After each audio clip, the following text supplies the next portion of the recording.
Hey everybody, this is ODD of ODD TV, Odd Reality, and I am here with Edward Hendrie, the author of several books, including 9/11, Enemies Foreign and Domestic, Solving the Mysteries of Babylon the Great, Bloody Zion, and The Greatest Lie on Earth, proof that our world is not a moving globe. He's an amazing researcher with a gift of being able to write easy-to-digest books that are packed full of information. Personally, I've read The Greatest Lie on Earth, and that's why we're here today. We will be going over our level and stationary Earth, the subject of the Jews and the Jesuits and many other things. And I want to say that, when we bring up the Jews, we're not saying every single Jew on Earth is responsible for the problems that we have, but what we have traced and noticed is that the elite, powerful Jews that are wealthy and stuff, they have a lot of pull and a lot of control over what's going on in our world. And it's easy to see, and it's kind of hard to admit or talk about because, it's just one of those taboo things. It's like calling out a whole race. So that's not what we're trying to do. I look at Jews like a religion. If you practice Judaism, all that stuff, either way, we're going to be going over Jews, Jesuits, Flat Earth, and a lot of other stuff. So thanks for tuning in, and let's get started. Edward, glad to finally have you on. How are you? I'm doing well. Thank you for having me. Absolutely. So I typed up a few questions. That's what I like to do in my interviews. I just like to be prepared. So I'm going to be going over these questions, but of course, with what I got written down, we could go off a little bit off tangent or whatever. So here's my first question. Can we get a brief introduction about your life as a researcher? When did you wake up to the lies of the world, and what was it that got you going? Well, first of all, what got me going was I was saved by the grace of God through faith in Jesus Christ.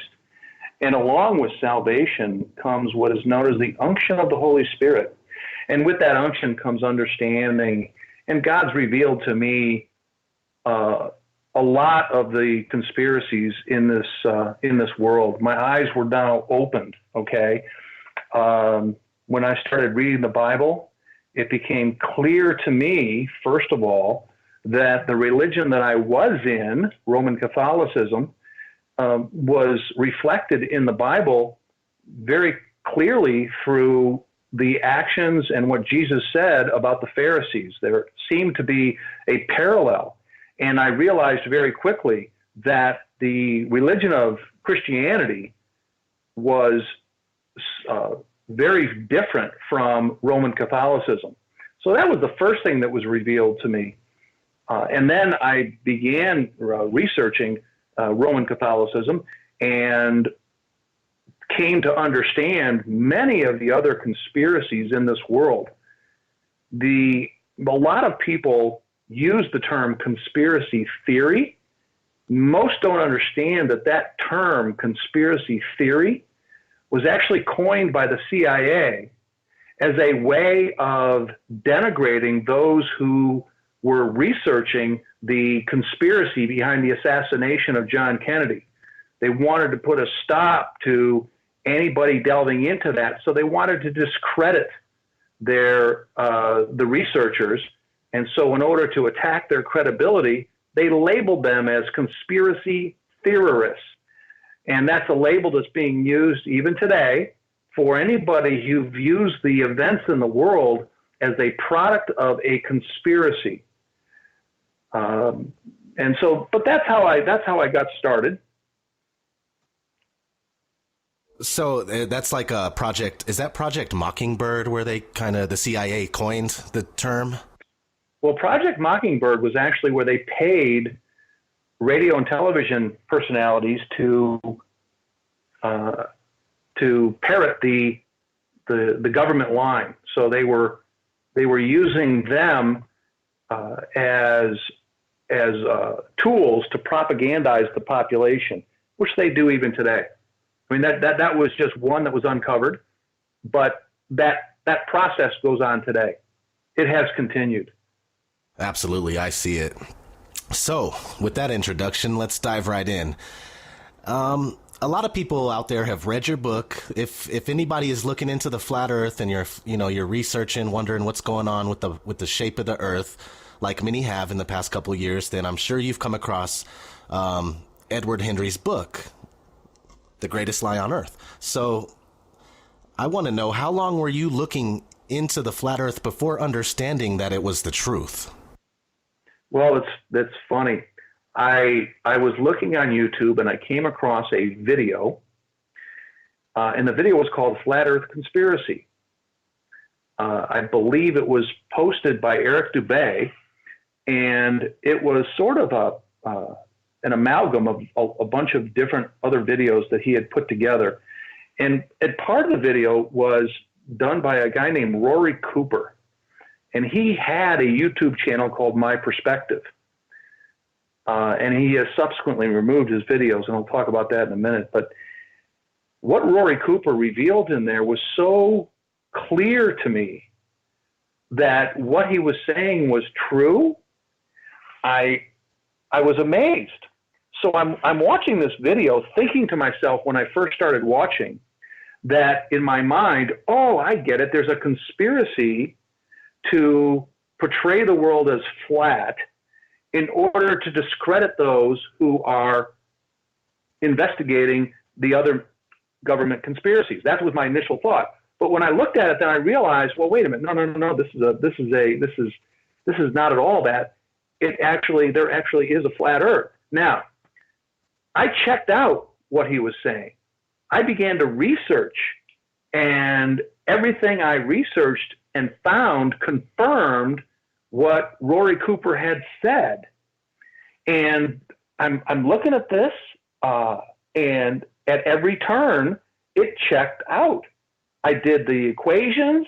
I looked at other videos. I looked at I did independent research, and by golly, I concluded, yes, the world is flat. There is a conspiracy to conceal the flat Earth. And so I started talking to my father, who now is 90 years old, and he was in disbelief. He didn't believe me, and he asked some very good questions. So I would explain to him the level of drop from the horizon and how, many things we see should be below the horizon. And so he challenged me on the accuracy of my calculations, which caused me to go to the Pythagorean theorem and confirm that, in fact, the 8 inches per mile squared is accurate. And I was able to do it. And that's why that's one of the very first things I did in the book, because that was done to show my father that, in fact, it is accurate to calculate the alleged drop on a spherical Earth to be 8 inches per mile squared. So that started me going. And then I looked at Rowbotham's research and others. And I quote Rowbotham in my book. He did some excellent work. And I started from there and just started researching and documenting what I found. And what I found confirmed at every turn that this Earth is flat. And I was astounded at the clarity and the irrefutability of the evidence. Absolutely. That's the same thing that happened with me. You were just saying something about Rory Cooper. I'm very fond of his work, but I don't have any information on what's going on with him or why he's taking his videos down. Do you have any kind of information on that? I've sent him an email and asked him about it, and he was rather cryptic in his explanation. Apparently, he didn't want to go into detail, and he didn't. He simply, said that he wanted to set that aside and focus on other aspects of his religious activity. Now, I don't know why he couldn't have just left the videos up, because they are so important. He also had a lot of other videos that were excellent, I thought, that he had previously taken down as well and replaced with others. I don't understand why, whether he's under pressure, I don't know. There's a lot that comes along with taking a stand for the flat earth. A lot of people have suffered and are put under a lot of pressure to back away from the flat earth. And maybe there was pressure put on him. I don't know. But he was rather cryptic in his explanation to me. And I didn't speak with him over the telephone. It was all over email. Okay. Yeah, I mean, I've seen it happen. It's pretty tough doing this. I've seen it happen with BS detector. A lot of you guys out there are familiar with that.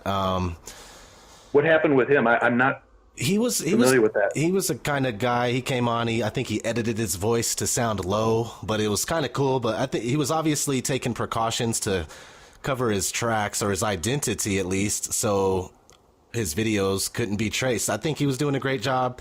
He had about 15 to 20 videos, and after 3 or 4 months of YouTubing, maybe a little longer, he just up and vanished.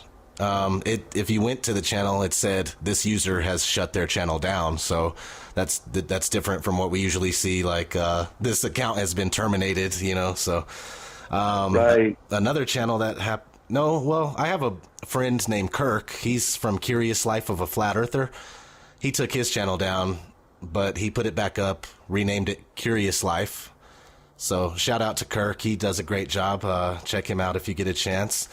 Now, your Flat Earth book, The Greatest Lie on Earth, is very impressive, with 27 chapters taking up over 400 pages. How long did it take you to gather all of that information and complete the book? I worked pretty steadily for around 6 months, and that was in pretty feverish work at the time, and got it out pretty quickly. Yeah, that's pretty cool. Because I mean, you separate it. The chapters speak for themselves. So they're all dedicated to one certain aspect of the flat Earth, or how NASA lies, or whatever.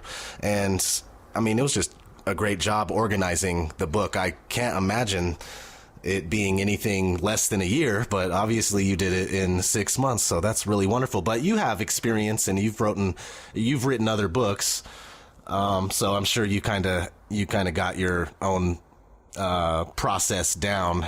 Yeah. What takes the time is virtually everything in that book is endnoted, so I have authority for everything I say. And that's what really takes the time, is to make sure that I have my authority straight, and that people can rely on what is said. It's just on me saying it. So to substantiate things is important. Absolutely. So being well versed in all the information, you really get better at being able to go out and basically debate on the spot once you've researched something long enough, and you're very well versed on this. So I want to ask you, how would you kind of quickly summarize the conspiracy to hide the flat Earth, as far as when it started, why it started, and who may be involved? Okay. Well, this conspiracy started at first in the Garden of Eden, where Satan himself wants to drive from man any knowledge of God. And the idea here is that if we are on a globe, which is one of millions of globes that are spinning in an endless space, then we are reduced to insignificance. And if above us is not heaven, but rather empty, the empty vacuum of space, what that does is that removes God from his throne.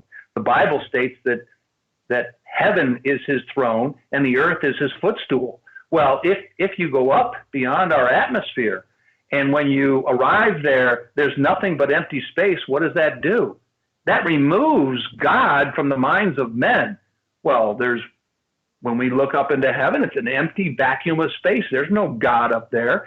And so that's the idea here. The idea is to conceal the existence of God. Can you imagine if people understood that, in fact, we live on a flat earth, and that we are covered with a firmament of a dome, just as the Bible states, and that we are unique in creation, and that the stars are in the firmament, that they are not far away, not distant, that above the firmament is heaven, God's throne, and that he's watching over us. People would change their conduct, everything would change, and you would have less crime. People would want to find answers. Who is God? Okay, they would want to know, why are we here? They would want to know about God's creation.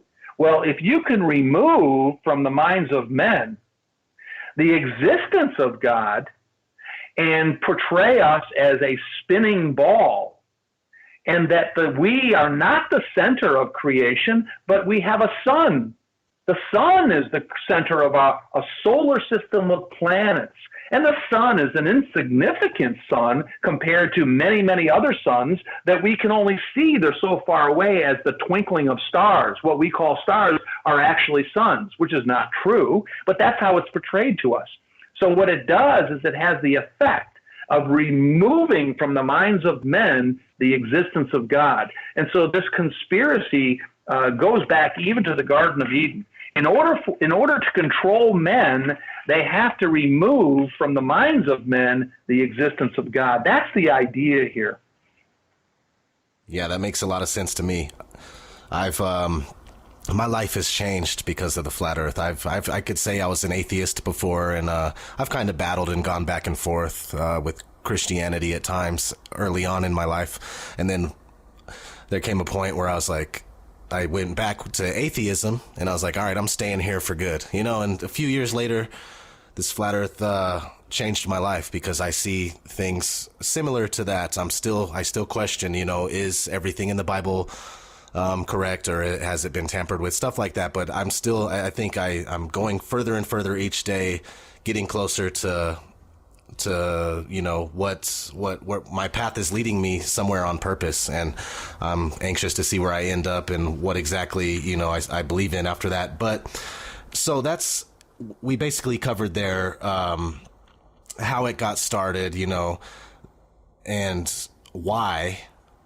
But nowadays, let's talk modernly, since this has really gone on for the noticeable past 500 years, who are the people perpetrating this lie against us? Let's start with Copernicus, okay? He lived in the 1500s. He was born in 1473. And he was not a revolutionary discovery of a new heliocentric astronomy, as many people think. He actually borrowed much of what he wrote from Pythagoras. Now, Pythagoras lived 500 BC. And so he was simply bringing to the fore what Pythagoras had written about, 500 years before Christ's birth. So he actually was just bringing out ancient knowledge. Now, who was Pythagoras? Well, Pythagoras was a Kabbalist, okay? He was one who was imbued with Kabbalistic knowledge from the Jews who had been released from Babylonian captivity. And so this is witchcraft is what it is, okay? And so the idea of Copernicus being the source of this, and he's given credit for it. In fact, it goes back much further to Pythagoras. And if you understand how Pythagoras came up with it, he got it from the Jews who were released from their Babylonian captivity. This is Babylonian lore, okay, mysticism, witchcraft, which is now portrayed as science, okay? Now, we fast forward to Newton, okay? And Newton he came up with this idea of gravity in order to explain the many objections to this system where we're spinning around the sun. How can that be? How can somebody be standing on a globe which is spinning at 1,000 miles per hour and not fly off the globe through centrifugal force? Because people knew that this doesn't make sense. How can that be? So Newton came up with this concept of gravity. Again, that is mysticism. It's not science. Okay. Now, he was also a Kabbalist. He read Hebrew. He did a lot of study in the Kabbalah and the Talmud. Okay. And in fact, his writings are digitalized, and they are now in Israel's National Library at Hebrew University. And there's a reason for that. You see, they don't want it to be known the source behind gravity and heliocentricity. Okay. This is actually a religion. This is a religious doctrine being cloaked in science. It's being portrayed as scientific because gravity has never been proven. Gravity is a theory. And in fact, if you examine the theory of gravity, it really makes no sense. Because if gravity was the basis for people to stand on the earth and be able to stand upside down and not be flying off with the spin of the earth, gravity is based on the mass of the earth. And the gravitational pull is supposed to be equal all over the earth. So there's equal pull based on the mass, not based on the spin of the earth. Well, therein lies the problem. And therein lies the proof that it can't possibly be true. Because if the idea behind gravity is that it's supposed to work against the centrifugal force, if you were at the equator, then the centrifugal force would be much greater because you're traveling at 1,000 miles per hour than it would be if you were further north or further south of the equator. Your weight would be different. And goodness, if you were close to either pole, you'd be crushed by the weight of the gravity because there would be hardly any centrifugal force as you get close to the pole. And as we know, you're not crushed when you go north or south of the equator. Your weight remains relatively the same. And so this idea of gravity being the force that works against centrifugal force by the spin of the earth is a myth. And people don't think about it, but it makes no sense. The reason that we don't fly off into space is because we're not spinning. It's a flat earth. And the reason we are able to stand on the ground is because we are denser than air. Things fall to the ground because of density. Things that are denser than air fall to the ground. However, if you have something lighter than air, like helium, it will float. Now, it doesn't float because it's some anti-gravity device. It floats because it's lighter than air. And so here we have an instance where science tells us why we don't fly up into space. It's because we are denser than air. Very simple. It has nothing to do with gravity because we are not on a spinning globe. We are on a flat, stationary Earth.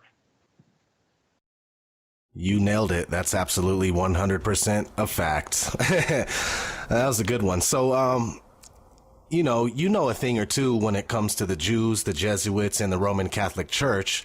For people out there that really don't understand how they are all tied together, can you give us a brief rundown? Yeah. When we talk about the Roman Catholic Church, understand that at the beginning of Christianity, the Jews were trying to undermine the Christians, and they were trying to Judaize Christianity. See, salvation is by the grace of God through faith in Jesus Christ. It does not require works. You cannot earn salvation through works. Whereas all other religions, particularly Judaism, requires works for salvation. Okay? You have to do good works in order to earn salvation.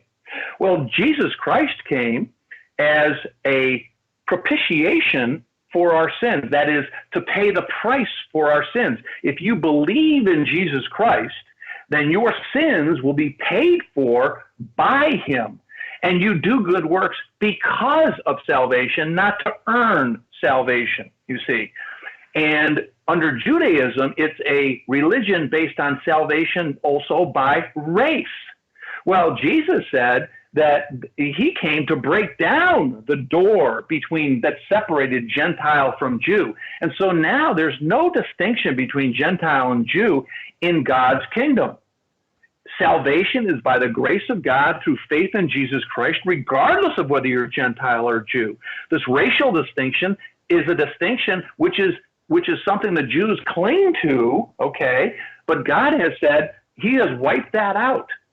So with the Roman Catholic Church, what the Jews were able to do is bring a lot of their traditions and create a false Christianity that basically had Judaism as its theology at its core. For example, the Jews have the Sanhedrin, okay? And the Sanhedrin were the 70 elders of the Jewish religion. Those 70 elders were called the chief priests, and they would elect the person known as the high priest. Well, in the Roman Catholic Church, they have the College of Cardinals. What does cardinal mean? It means chief. What are they? They are priests. They are the chief priests, you see. But they conceal it in a language that is not understood. All witchcraft has cryptic language which conceals the true meaning. And so the meaning of cardinal is chief priest. So they are the chief priests, the ancient chief priests of the Sanhedrin. They elect the high priest. Who's the high priest? The Pope. The Pope, it now sits in the station of what was formerly known as the high priest. See? So Roman Catholicism is basically Judaism for Gentiles. The Mass, where they have a ceremony, where they sacrifice through their Catholic Mass Christ every week or every time they say Mass. Well, Jesus made it clear. He was sacrificed once for all time. There's no need for another sacrifice. His sacrifice was sufficient for our sins. But the Roman Catholic Church says, no, we have to do it over and over again. And what they do is it's a humiliation. It blasphemes Christ. It's a very hateful ceremony. That's the esoteric meaning behind the Mass. They have an open meaning, an exoteric that they explain, saying that it is a ceremonial reconstitution of the Mass. But if the esoteric meaning is it's a recrucifixion of Christ, an unbloody sacrifice, okay, that acts as a propitiation for our sins. Well, that contradicts what Jesus says in the Bible. And in fact, at every turn of the page of the Bible, you see a refutation of the Roman Catholic theology. And the Roman Catholic theology comes straight from Judaism. Absolutely. So how would we, they created the Jesuits, right? The Jews are responsible for the creation of the Jesuits. How do they serve? What kind of purpose do they serve? Okay, the Jesuits are what is known as crypto-Jews, okay, concealed Jews. And there are many that would conceal their Judaism in order to further their ends in a Gentile world. So there are many, even today, who are crypto-Jews that conceal their Judaism in order for it not to be known generally. I mean, we see that with, for example, John Kerry. It was revealed that in fact he's Jewish, and he said, "Gee, I didn't know that." He acts as though he's surprised. Well, he's a crypto-Jew. There are a lot of people like that to conceal their Judaism. Well, that's basically what we're dealing with the Jesuits. The Jesuits were started by Ignatius of Loyola, who was a crypto-Jew, okay? And their function within the Catholic Church is a Catholic order. They're a unique Catholic order and very powerful in that they are independent of the local cardinal. So the Jesuits, by their constitution, they are only answerable to the Pope. However, even though they're answerable to the Pope, the Black Pope, that is the Jesuit general, actually has authority over the white pope, who's the pontiff of the Roman Catholic Church. They're very powerful within the Roman Catholic Church. They have great control. They controlled the Council of Trent, which had curse after curse against Christian doctrine and against Christians in general. The idea of salvation by the grace of God through faith in Jesus Christ, which is the very theme of the Bible, was one of the things that they cursed. Now, give you an example of their power. Pope Benedict, the 16th confessor's Jesuit general Adolfo Nicholas. Okay, now he resigned as pope, almost certainly under the advice of his confessor, the Jesuit general. A Jesuit is always the confessor for the pope. They're very deceptive. In fact, if you look up the word Jesuitical in the Oxford Dictionary or any dictionary, it means to dissemble, to equivocate, as in a manner once associated with, and I say once associated with the Jesuits. Well, in fact, that is what the Jesuits are about. Okay. In fact, to give you an idea of how the Jesuits feel with regard to the Bible, Hector McPherson quotes from a Jesuit meeting in 1825, and here's a quote. It says, "Then the Bible, that serpent with head erect and eyes flashing, threatens us, the Jesuits, with its venom while it trails along the ground, shall be changed into a rod as soon as we, the Jesuits, are able to seize it." And it goes on and on. And they hate the Bible. They rail against it, okay? And they are very dangerous. In fact, the Roman Catholics were so dangerous that and had created so many revolutions over time that the Roman Catholic Church suppressed the Jesuits, which caused a revolution against the Vatican, fomented by the Jesuits in the guise of what we call now the Illuminati. They were very much closely related. And they were reinstated in 1814 after having been suppressed. And John Adams wrote to Thomas Jefferson, "I am not happy about the rebirth of the Jesuits." Now, by the way, they were suppressed by the Pope out of political pressure. There was tremendous political pressure brought by the monarchies of Europe to suppress the Jesuits, and that's why it was done. But it only lasted about 50 years, and then they were reinstated, and they have fomented revolutions since their reinstatement in Italy and Spain, in Germany, in Guatemala, Mexico, Brazil. And I'm talking, this is within the last century. Brazil was in 1874, Ecuador in 1875, Colombia 1875, Costa Rica in 1884, etc.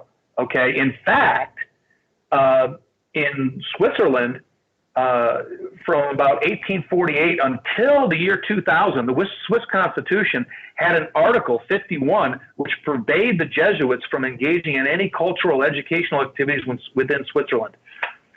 So they're very dangerous. They, in fact, were behind the gunpowder plot, which to this day is celebrated on November 5th in England as Guy Fawkes Day. And the reason they celebrate Guy Fawkes Day, it's a national holiday in England because the Roman Catholic conspiracy to blow up Parliament was foiled, and they were able to trace it directly to the Jesuits. People lose sight of the fact that that was a Jesuit plot against Protestant England. They wanted to blow up the king and all of Parliament. That is crazy. Yeah, I've looked into that stuff. It is definitely, it's a lot to take in. That's why I was happy to have you on, because you have a lot of, good research into this stuff. And that's why a lot of these questions focus on that. So we know, okay, Catholic Church, Jews, okay, Jesuits, Jews. Another powerful organization that seems to pull a lot of weight, even though on the scale of the power pyramid is probably not, very close to the top, is the Freemasons. What do you think? Is Freemasonry a creation of the Jews? It is. It is actually a front by the Jews.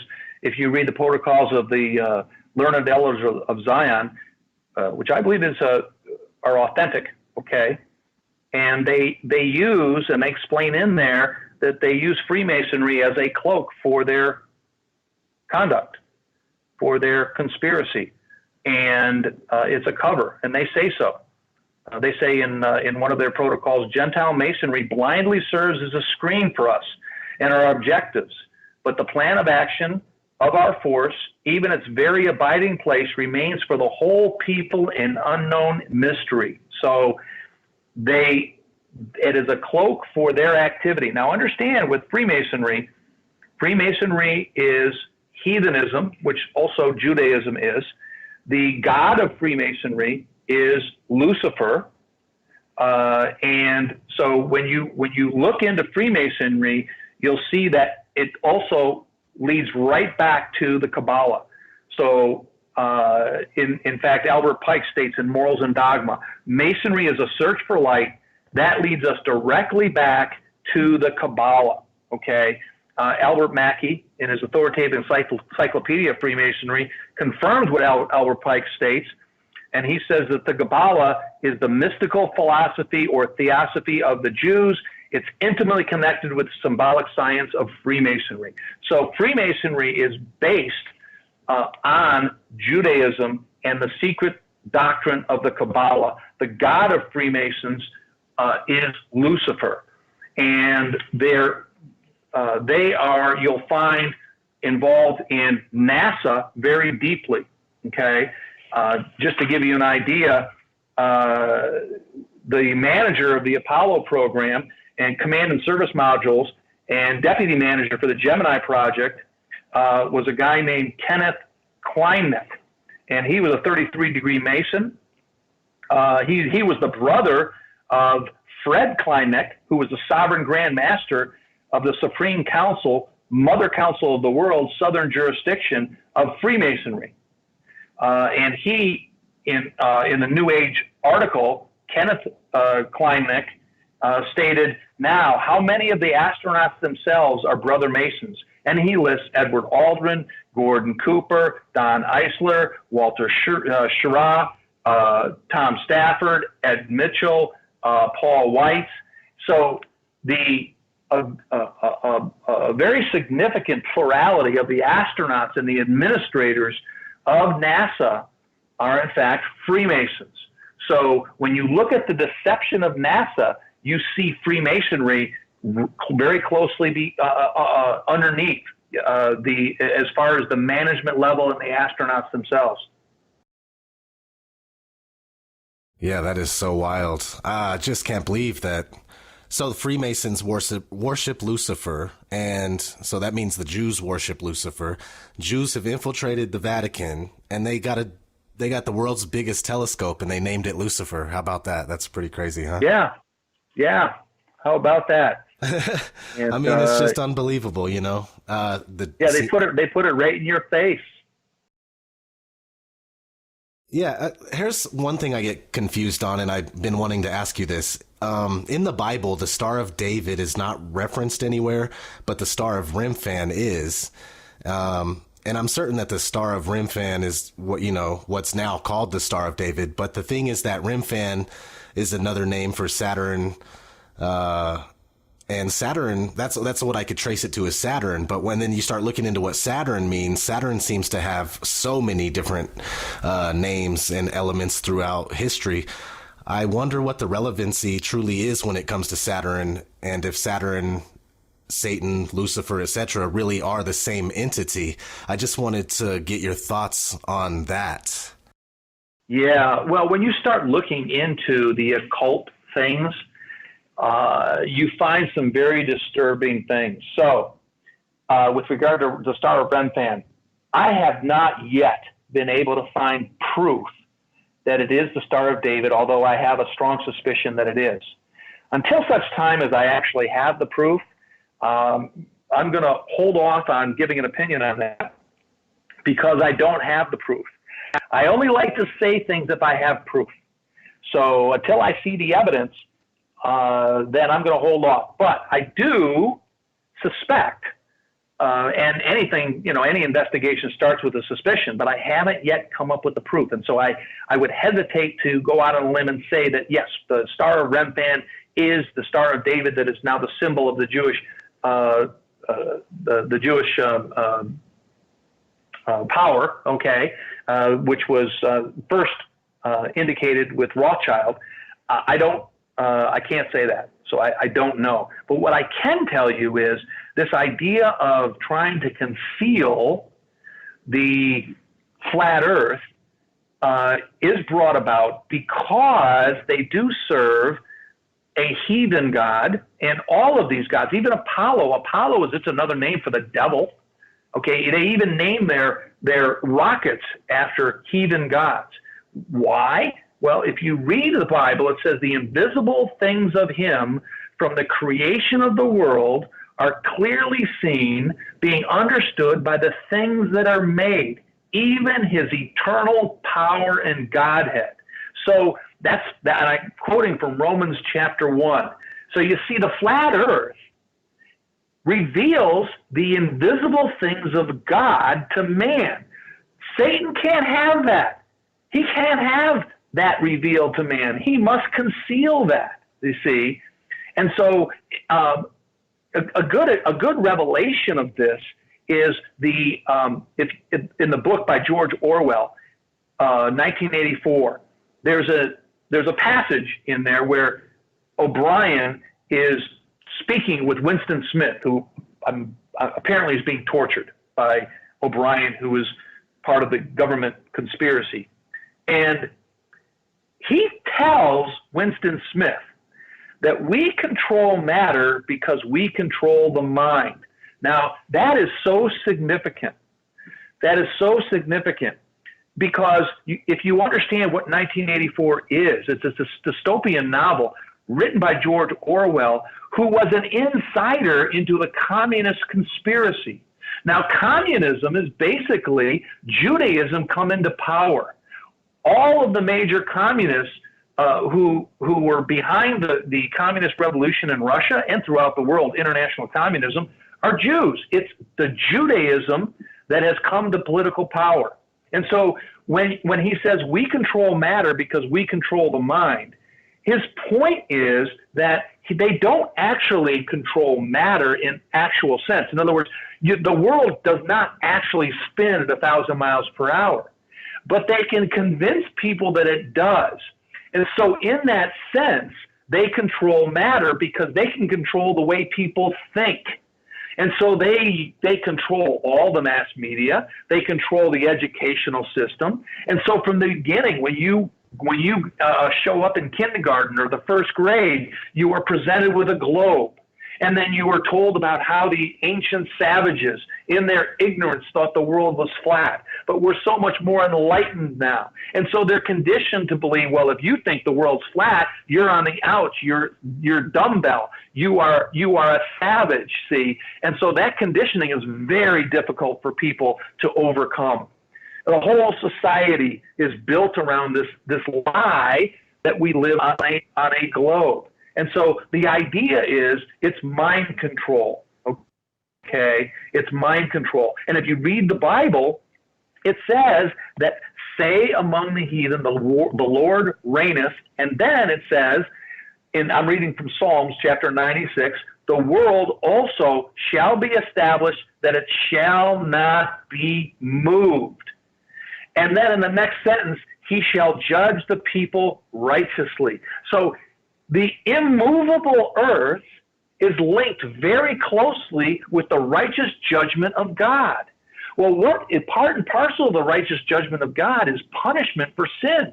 If people understood that the world was flat, they would understand that God is righteous and he punishes sin, you see. And so it would be an internal reign on people's actions. But one of the things the devil wants is the devil wants people to act up. He wants people to create anarchy. He wants people to commit crime. Why? Because the more crime, the more things that are done against other people, the more the government must inject itself into our lives to protect the innocent, you see. So the more that there is anarchy, the more that there is chaos, the more that there is sin, the more is the need for external control by the government. So there is a reason for this. If you conceal from men the existence of God, then they're less likely to put a governor on their own conduct. They're more likely to act out. They're more likely to do things for their own pleasure to the detriment of another person, which calls for the government to step in and protect that person, which means we have more government control, less freedom, and that brings about tyranny. Over time, the more people act out, that's why you have, for example, this movement for the sodomite community to legalize sodomy, legalize, you have legal now sodomite marriages. So that's just the first step. They're not done. The next thing is going to be legalizing pederasty, okay? And so it's not going to stop there. They have plans for other things. And so the more that people become sinful, the more there's a need for the government, you see. And so the government now has to step in and enforce these special new rights, these government-given rights to sodomites against the God-given rights of Christians to speak out against that sin, see. So this conflict is being generated artificially by the same people who are convincing people that the world is round and spinning. You have to step back and look at what is their end? Why would they do this? That's often asked. Well, you have to look at the big picture. Satan has an intergenerational conspiracy against God and man. Absolutely. And speaking of Satan again, this is what some of my research I see when I go to look at the Star of David. That's when I start getting off into the Star of Remphan, and it starts connecting to Saturn, because you could find a bunch of references that Remphan is a term for Saturn. And Saturn seems to have this kind of cube, representation. I'm not sure how provable that is, or whatever, but there's a cube that goes with Saturn. And when you start looking at this cube and finding instances of it all over the place, and it's kind of in the middle of the star too, if you were to trace the star in a certain way, the hexagon in the middle turns into a cube. So there's this kind of... Well, it's interesting you mentioned that. I have seen recently, and it's come to light only now because we have the technology to do it. The internet is kind of throwing a monkey wrench into Satan's plans, oddly enough. On YouTube, if you go and you look at some of the videos that they have of these cameras now have such powerful lenses, and they do not cost much. They can zoom in on these stars, and you can have video, and you can watch the stars and the planets. And what's very clear when you look at them is they are not terrestrial. They are light. There's some kind of light. And the suggestion when you look at them, the suggestion that comes to mind is they're in water. That it appears to be waves going across it. And I have actually seen a video of a wave going across the moon. It's the most amazing thing, which confirms, by the way, what the Bible says about the firmament being put between the waters that are on the earth and above the earth. So when you look at the blue sky, that blueness is water. That's my inference, and I get that from what the Bible says. I've never been up there, and that we've never been in space. There is no space. And if you ever look at a launch of an Apollo rocket, I never, when I was a kid, I always thought, this is very strange. I didn't understand it. I just believed what I was seeing and what they were saying, rather not what I was seeing, because what I was seeing was contrary to what they were saying. The rocket doesn't go straight up. Have you ever noticed that those rockets, they go up and then they're on a parabola and they end up going now parallel to the ground, and then ultimately the nose starts dipping down before it gets out of camera range? It's the oddest thing. And I think it's evident that those rockets don't go into space, that they're shot off into the ocean, and that nobody's the ISIS space station is a big fraud. In fact, I saw a video one time where they were cutting to the International Space Station, and they cut to what appeared to be some kind of shed with a camera on a track with a globe next to it. And they said, "Oh, that's not the International Space Station," and then they cut away. And I've been trying to find that video. I saw it once, and I can't find it again. I thought, I'll come back and look at it. Well, I can't find it. Somebody posted it on YouTube. I saw it once, and I haven't been able to find it since. I've typed in all kinds of search terms, and I don't know what happened to it. I've seen the video. I will find it and send it your way.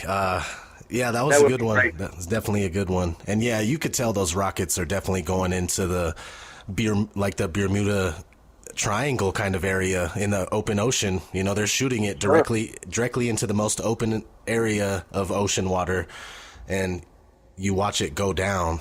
You watch it. It doesn't go straight up or out, just like you're saying. It just arcs over and heads out of your view, and finally to its resting place in the ocean. Right. It's crazy. And I'm sure you're aware of what many researchers have uncovered with regard to the astronauts who supposedly died in the Challenger 6. Yeah, and that each one of them are still alive. That's the most amazing thing. It's just amazing, astounding, actually, when you think about it. Yeah, that was one of the biggest things for me I can't believe they actually do this. I mean, it helped me see with this whole reality, you know, when other YouTube channels are making videos about how most news events are fake, you know, stuff that the news is covering all the way from shootings and stuff. It's all fake, and there's actors. So it gives credence to that, you know, because that you can't debunk that, man.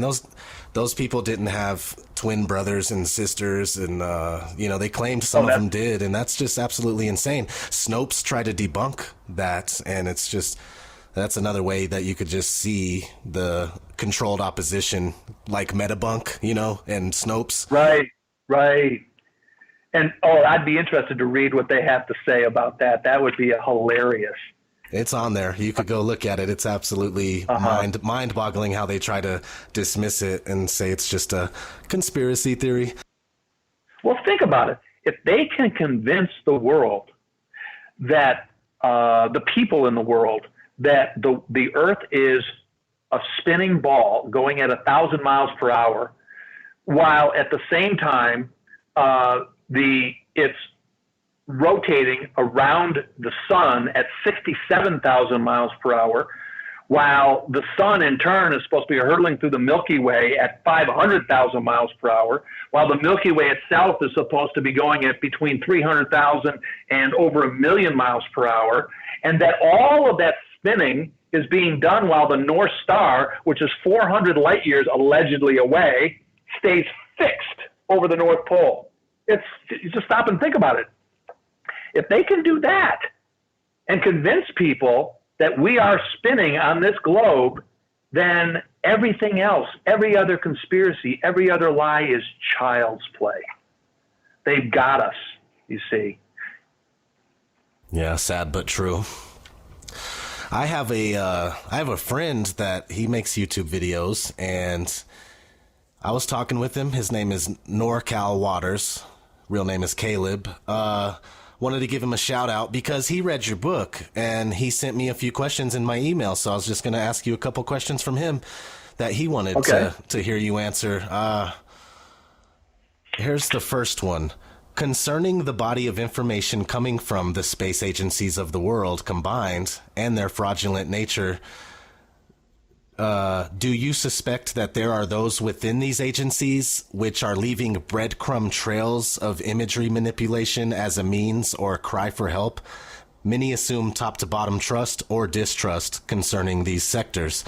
What about the anomaly within these agencies? Surely someone has a heart and is leaving the smallest messages to decode. What are your thoughts on that? Well, I can't say because they're not talking, but I can only guess that some of the things, some of the anomalies, and some of the things that I've come across are so obvious that it has to be done on purpose. but I can't say for certain that it's done on purpose. I mean, you just take an example of like for instance, the foreground picture taken during one of the moonwalks, where it's a day apart and supposed to be almost 4 or 5 kilometers away, and it's the exact same scene. How can they make such a dumb error? It can't be stupidity. It had to be on purpose. I mean, are they really that dumb? There's another one where they show the approximately 7 days apart, the exact same image of the Earth, the exact same image. So whatever the transparency they used in order to portray the Earth, they used 7 days apart, once on the way to the moon and another time on the way back. And if you look at the two next to each other, there's exactly the same cloud formations. They can't be that dumb. They had to have done that on purpose. Somebody had to have, but you know, I don't know. I can't say for sure because I don't know the motivation. But some of the things may be breadcrumbs. Absolutely, I feel the same way. That's a very good point. And I can't say for sure until you actually talk to the people. Yeah, it seems like there's people that are in the know, whether it's maybe the anomaly musician or the anomaly, you know, someone in Hollywood that, you know, they're totally part of this beast system, yet they, you know, there's just that strange, you know, unique one that has a bit of a heart, and they try somehow to leave a clue or something. So I could see it, but you know, there's no way to prove it. Well, understand this too. The Bible states that fear of the Lord is the beginning of knowledge. So if they don't fear the Lord, they're really stupid.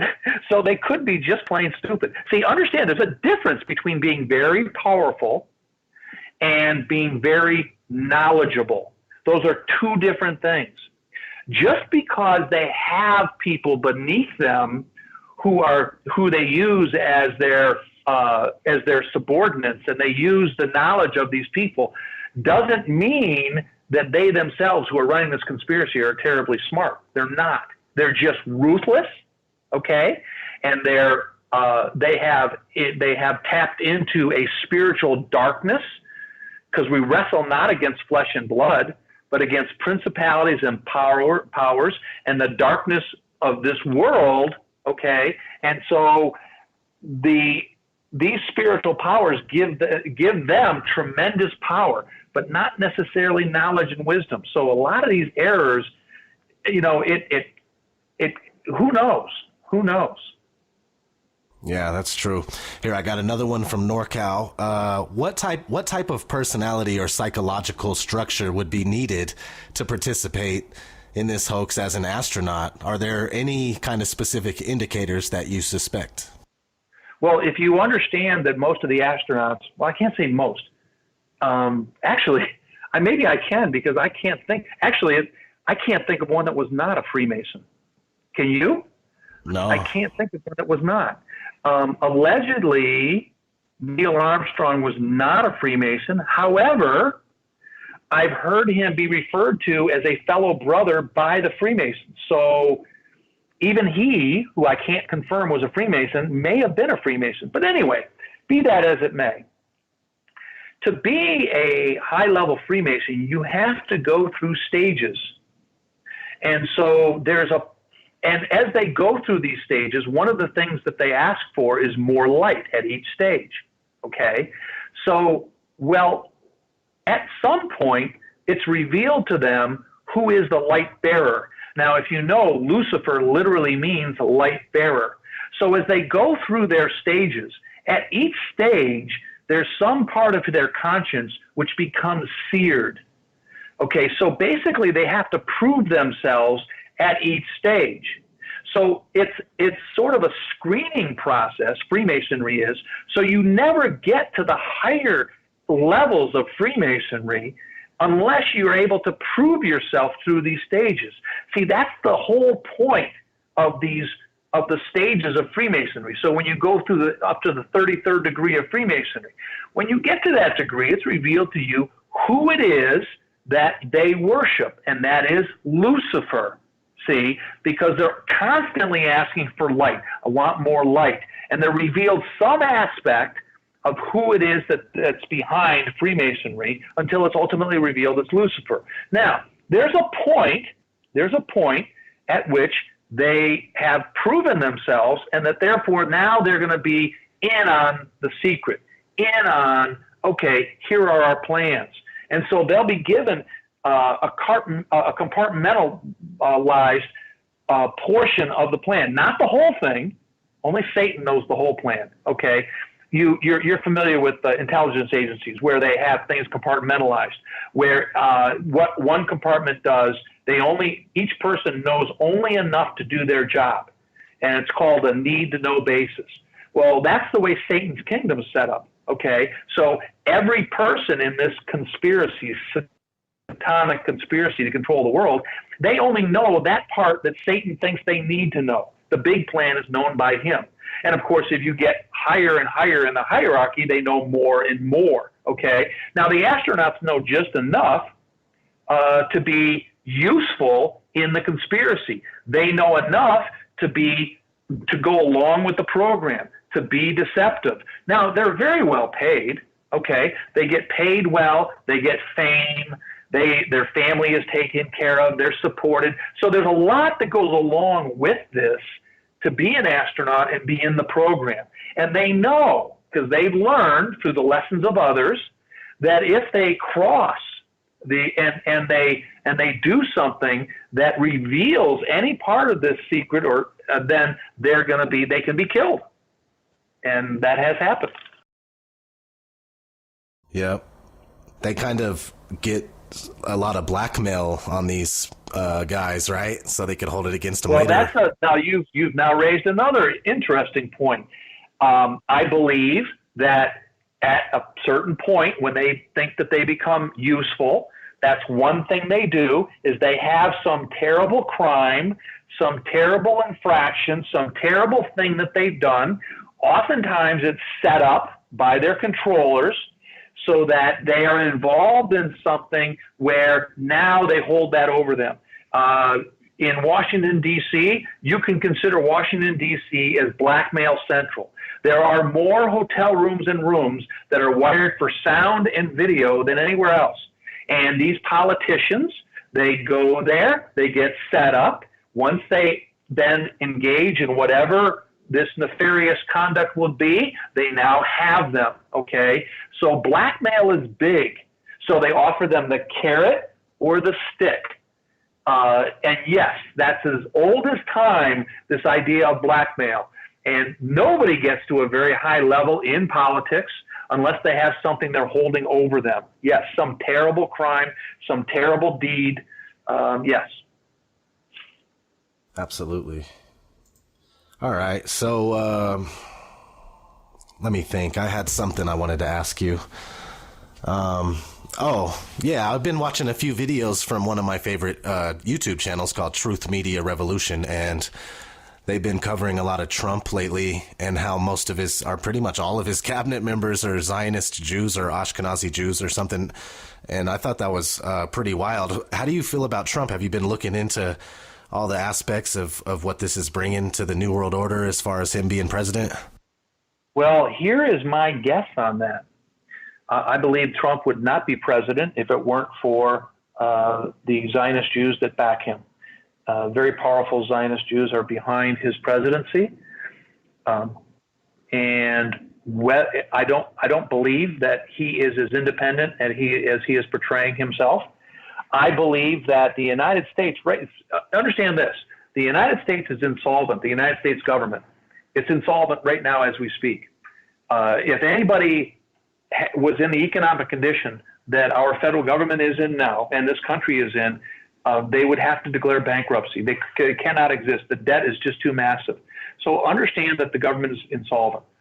Well, that's and it's anytime they want to pull the cord, then it can, our entire economic system can collapse. The problem is the Zionist Jews are not ready for the U.S. to collapse just yet. They still haven't finished the job. They've got They've got Iran they want to take care of. They got Syria they want moved out of the way. There are things that they need the United States to do for them. Well, the only way the U.S. can do that is if it buys time and is in some way rejuvenated economically. And that may be the purpose of Donald Trump. So what he's doing, yes, does benefit the country because they're not ready for us to economically collapse just yet. And so, yes, they need jobs being brought back here. Yes, they need industry being brought back here because it is all being offshore. Okay, it's being moved offshore. It's clear. It's clear that over the last 50 years that businesses have been flooding overseas. Understand that corporations are artificial entities created by the state. And once you understand that, you understand that you as a citizen of the United States are not as favored over a corporation. Corporations are given special privileges. Give you an example. A corporation can deduct all of their expenses against their income and only have to pay income tax on the income after their expenses. Well, you, as an ordinary citizen, you don't get to deduct your food, your lighting, the things that you need in order to exist. No, you get taxed on the income, and you don't get to deduct your expenses. You see, you're not treated the same way. And so I don't want to get off on a tangent, but my point is, yes. Now, could Trump double cross his handlers? That is a possibility. We saw that. That's what happened with John Kennedy. John Kennedy also had Zionist Jews supporting him. However, from the get-go, he was not going to do what they wanted him to do. In fact, he double-crossed them, and that's why he was assassinated. Now, will Trump do that? I don't know. Is he going to be independent? Will he yield at a point at which they want him to now send us into another massive war? I don't know. Time will tell. I don't have, they don't invite me to their conspiracy meetings, and there's no doubt they have them. But we'll have to see. One thing about Donald Trump, some of the things he's done are, they're good. And my hope is that he continues to do good things. My concern is that he does other things that he apparently has said he's going to do. So I have concerns both ways. I don't trust him. I don't trust any politician. But the one thing about him, however, is that he has kind of kept his promises, which is really surprising. Because if you'll notice, for all the presidents up till Trump, they have gone back on promise after promise after promise. Even Ronald Reagan was a complete fraud. People talk about him as a paragon of conservatism. He was a liberal governor of California, and he was play acting as a conservative president, but he did nothing but raise taxes, grow government. He was a liberal, a closet liberal, and people didn't see that. They portrayed Bill Clinton as a moderate. He was practically a communist. So you can't go by what the media tells you.